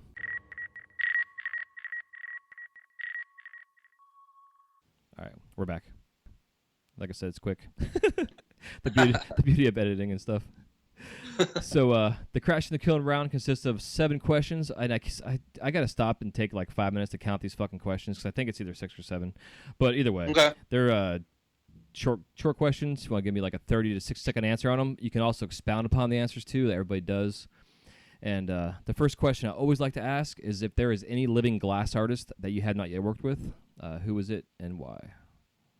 I'd probably say Ghost, probably. I was going to say Banjo, but I don't know.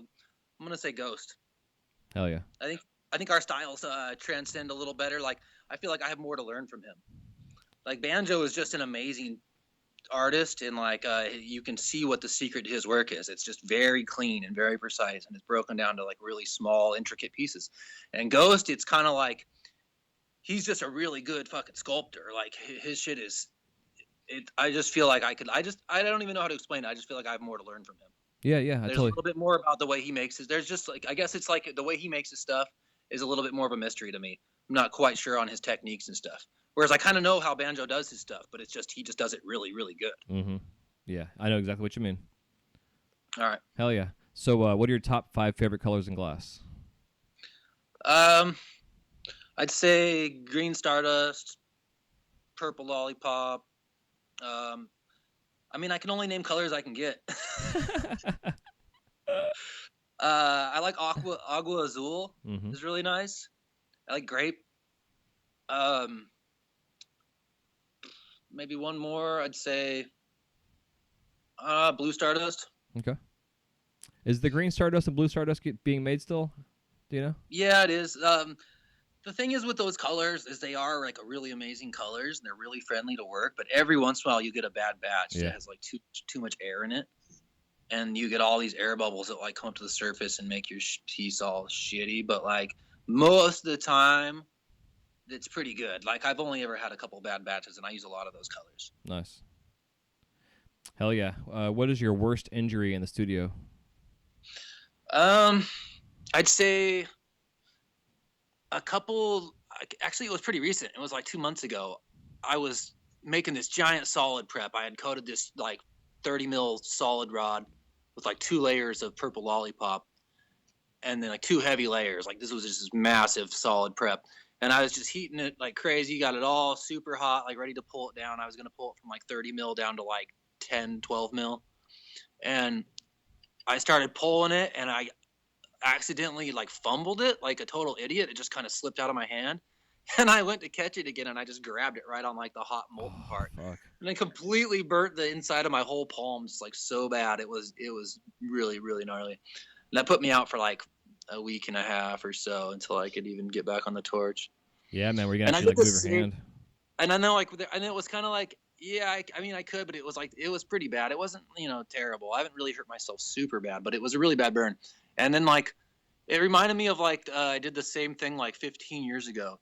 I had taken these 2 big solid rods, like I don't know, 15, 20 mil rods, and I had welded them together. And then, like, within a moment, I forgot that I welded them together there, just being all stoned or whatever, and just grabbed it right on the spot where I welded it. And same thing, just burnt the whole inside of my palm. Yeah, man. And those were both pretty comparable. You know what I mean? They were both about the same. Yeah, nothing worse than your hand sticking to hot glass. Yeah, I mean, that sucked, you know, and I haven't really cut myself too bad, you know, just little ones here and there, nothing crazy. Hell yeah. Yeah, my most common question I get at Disney is, you ever burn yourself? I get it like 20 times a day. I'm like, yeah, dude, I burn myself every day. Yeah. I mean, I don't burn myself every day, but, you know, a little burn here and there for sure. Yeah, little nicks and stuff. Yeah, little cuts and burns. Hell yeah. If you could describe the sound of glass cracking in one word, whether it's an emotional response or like a visceral response, what is it? Fuck! Perfect. With like multiple U's. Hell yeah. Do you have any glass-blowing themed tattoos? No, I don't have any tattoos. Nice. That's been the common answer lately. I've always wanted to get a tattoo. I've always thought, ever since I was a little kid, I always thought I would have tattoos. I used to draw a lot. Like, I've always been into art, so I drew a lot. I sculpted a lot with clay and all that.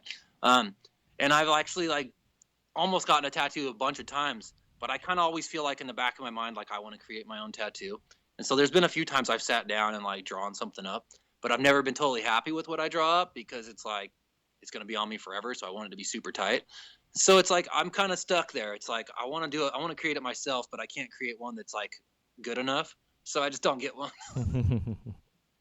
Yeah, man, I hear you. When you're in the studio, do you listen to TV, the radio, or do you do both? So I listen to the radio mostly, or Pandora or YouTube or whatever. I'll put something on. I like all kinds of music. You know, I listen to a little bit of rap, but mostly I listen to like rock and metal and stuff. Like my favorite stuff is probably like Alice in Chains and Pearl Jam and Radiohead, that kind of stuff. I like Outkast and I like Kid Cudi and I like some more alternative forms of rap or hip hop. Usually stuff that has more of like, you know, more of like a positive vibe, positive message. It's not like the lyrics need to be all like super positive, but I'm not really into like the negative stuff, you know. Mm-hmm. I'm trying to feel good. Music's supposed to bring you up. It's supposed to make you feel good. It's supposed to, you know, charge you up and get you going. It's not supposed to make you all angry or hating on people. Yeah, exactly. I agree. Get in that groove. Yeah, man. It's all about feeling good. Yeah, fuck yeah. When you do Pandora, do you do like the Pandora Prime thing, or do you just not pay for it and just do this commercial bullshit? Yeah, I just do the commercial bullshit. But I mean, mostly I do a lot of just YouTube stuff, and I have my own little playlists and stuff that I put on too. Cool. And then we have you know, we got a DVD player out there and a TV out there. I can't actually see the TV while I work, but I'll put up it's like on the wall to the side of me or whatever, so I can't really watch it while I work. But I'll just put a good comedy on there that I know really well. Mm-hmm. And so you don't really have to watch it. You just kind of know all the lines, but it's still funny. So like Napoleon Dynamite's one that we always play. Like that's one of our go-tos. The other one is Idiocracy. Like that's another go-to. Oh yeah. So it's just good to have that shit played in the background because I know both those movies so good. It's just, you know, it's still funny to me. I just laugh my ass off. Like, yeah, exactly. You can kind of visualize it in your head while you're working. Yeah, you know what? Yeah, you know what's going on. And I mean, both those movies are just, they never get old for some reason. They're just hilarious. Hell yeah. Yeah, Friday was like that for me for a while too. Yeah, Friday's a good one. Hell yeah, Big Lebowski's a good one. Yeah, exactly. Yeah, it's fun, man. 'Cause like I'll do like full marathons. Like I'll do like the Pirates of the Caribbean marathon, or do like a Harry Potter marathon, or you know get those movies that have long series and over like it's easy two to days. Do. Yeah, it's easy to do because you're just sitting out there for so long on your torch. You know, you might as well just jam through them. Like I like Lord of the Rings a lot too, but it's like a little bit harder to like just listen along without one. You know? Yeah. Not a lot of dialogue, a lot of walking. Right. Yeah. You have to listen to any podcasts at all while you're working? No, I kind of feel like maybe I should get into that a little bit though. I kind of like some of the, you know, listening to some talking and stuff. It's kind of funny. You get into some good topics or whatever, and it can be entertaining for sure. Yeah, man. I'll send you a couple shows to check out. If you like history and that kind of stuff, you know, there's a couple of them. Yeah, plus I wouldn't mind checking out some of your older podcasts you've done. Yeah, hell yeah, definitely. Some of these other glass blowers, I'm kind of interested in what they got to say too. Yeah, man. Yeah, definitely. Be awesome. So the last question I always like to ask, and so I was still working this one out, so bear with me here. But if you were stranded on an island and had a glass studio on there, and the glass studio supplied your gases, your kiln, your torch, and now I've added the glasses to it because everybody forgets to say glasses. And you had to make something to survive on this island. And what 5 items would you bring? And All right. you can bring a pallet of glass. I mean, there's different things you can do, but yeah. So are you looking for glass blowing tools or survival tools? Whatever you need to make whatever. I'm thinking like I need a water filter. Right. I need a lighter. Yeah, whatever you need to. Just 'cause you got to make something to survive. So. All right. So I got to make something to survive. So I'm gonna bring I guess so. You're looking for tools. I'm gonna bring tweezers, a paddle. I'm gonna bring a mini torch, a little hand torch, a reamer of some kind, like a graphite reamer, and obviously glass, right? Yep. If you need it, you can always melt down some sand. Silica extraction on the beach, something like that. That's why I like that was kind of the premise for this question was like, because you can get like flint rocks if you need to make a fire or strike some shit. I mean, there's different ways like caveman style to be a glass blower, or to get things started. Like you can whittle down some tools for reamers or what have you. Yeah, I didn't think about that. Get your caveman tools on. That's a thing. Yeah. Is that a chandelier above your head? Yeah, that's a chandelier I made years and years ago. It is just sorry, I'm like getting a dab ready here. Oh, you're cool. But it was like when I was telling you I used to make those kind of just abstract art pieces, and I would sandblast and oil paint, and you get these color fades and stuff going. Yeah. Here, I'll show you. So it's just nice. It's hanging out of my skylight, so you can see all the light coming down through it or whatever. It has a light bulb inside of it too, but it's just these fades. You can get these cool color fades when you put oil paint on sandblasted glass. It's not a hard thing to do, but it has a cool look. There was a while back when I just kind of experimented with that for a while and had some fun with it. Yeah, man. If you don't mind, after we get off, if you could take a picture of it for me, so I can, since this is an audio version and we're talking about things that aren't quite visual. Oh, that way I could. Gotcha. Since we're talking about it, I think it'd be cool to share it. But yeah, man. Yeah, It's with when I was first working down with Josh and Dave over at Zen, they were doing a lot of ornaments and different pieces. And they were doing that. They were sandblasting the glass and then oil painting and stuff. And it's such a cool idea and look.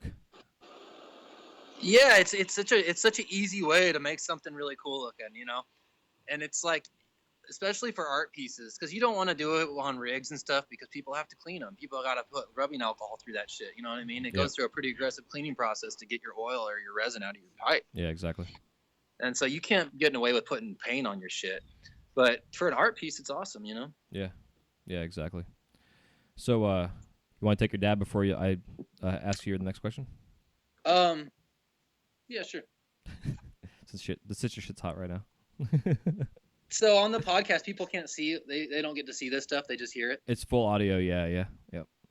Eventually, like the long-term goal with this is to be able to travel to studios. Like, say, I'd come out to your shop, we'd do a little collab, and then we could do the audio version. But also, I want to do because I have a YouTube channel, which I haven't really done anything with yet. But I want to be able to do like video too, and then then also have you do like a tech or like a little quick lesson and do a video with that. Like a full, for sure, a full encompassing kind of thing.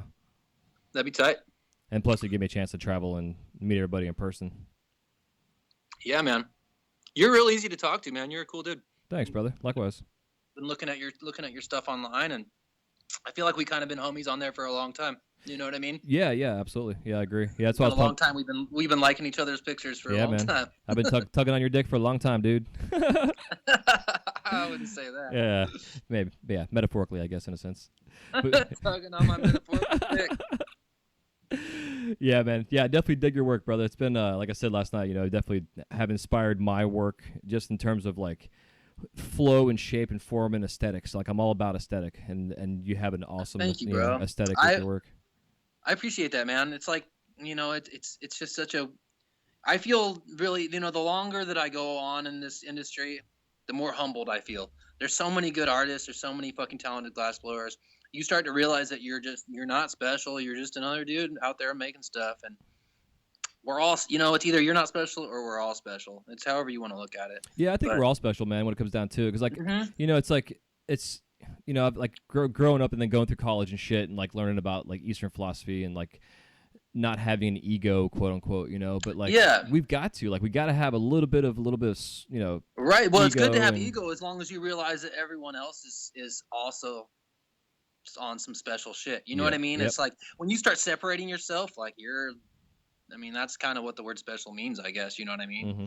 To stand out and be above the rest or something. But like, that's, you know, that's just not what it's about. It's about having, you know, real perspective. And so, like I said, like back when I might have had a kind of a big ego back in the day, because there just wasn't a lot of glass blowers, and I was young and dumb, and I just hadn't matured. Yeah. You know, and you get people telling you, people don't know about glass blowing, they don't understand what it takes to make stuff, and they just see whatever, and it's glass. It's a beautiful medium, so it's easy to get compliments in this industry. Mm-hmm. It's easy to be a shitty glass blower and have a bunch of people that know nothing about glass tell you how great your glass is, and then you get a big head, and you're like, oh, I'm this cool glass blower guy.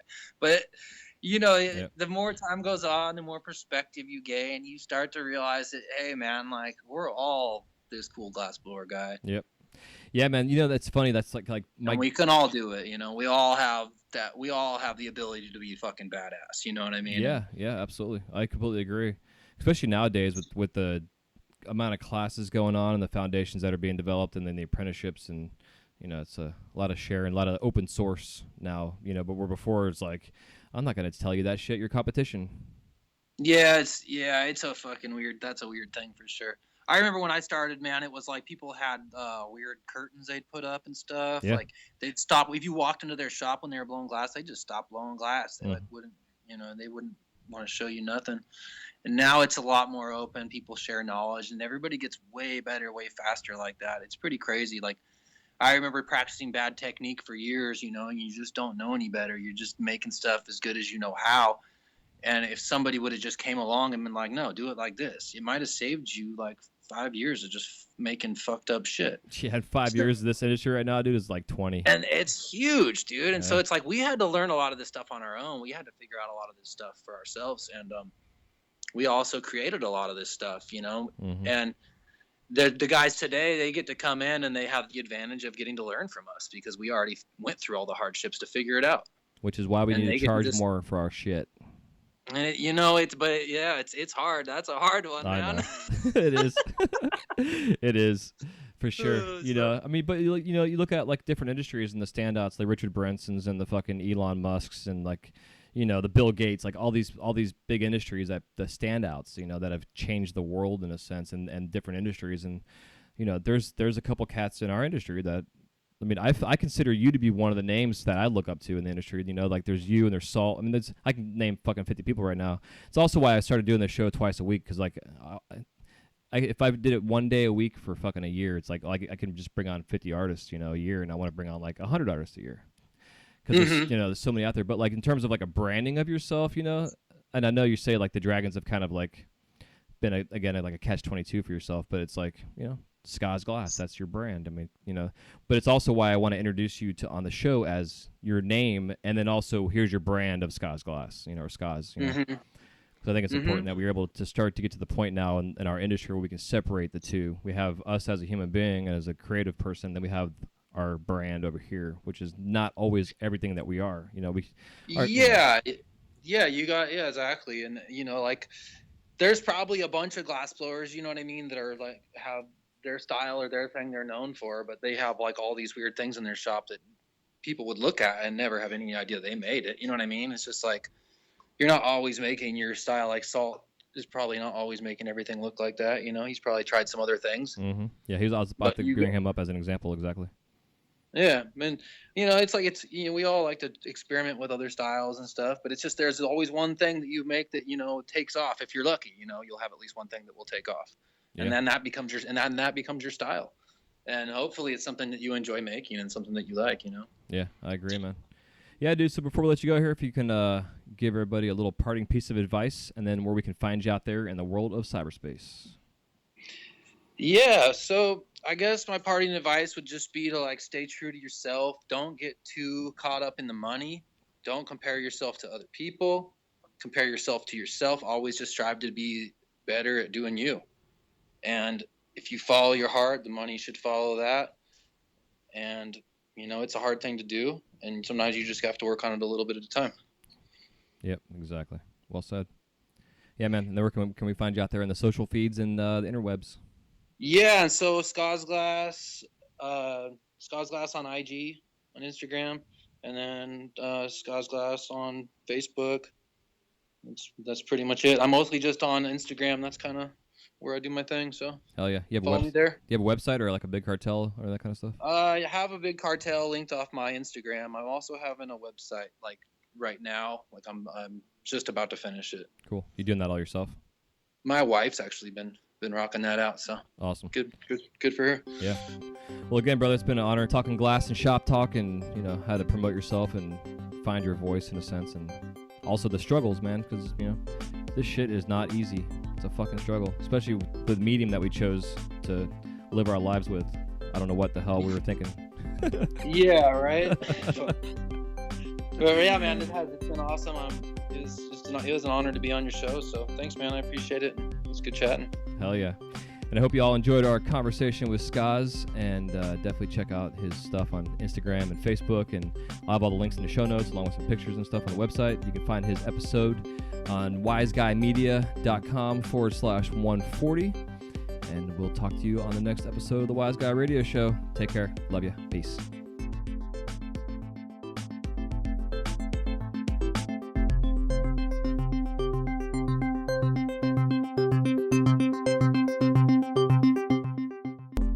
This episode of the Wise Guy Radio Show is brought to you by The Flow magazine. Since its inception, the focus of The Flow has been to provide a bond among members of the lampworking community. In every issue, you can enjoy great content with the hottest artists and cutting-edge techniques using the latest industry products. These features, along with the continuation of our Women in Glass edition, Glasscraft Emerging Artist Awards, inspiring gallery showcases, dynamic general interest articles, as well as health and safety information, make The Flow the leading international lampworking journal. For more information or to subscribe to The Flow, go to theflowmagazine.com. That's theflowmagazine.com.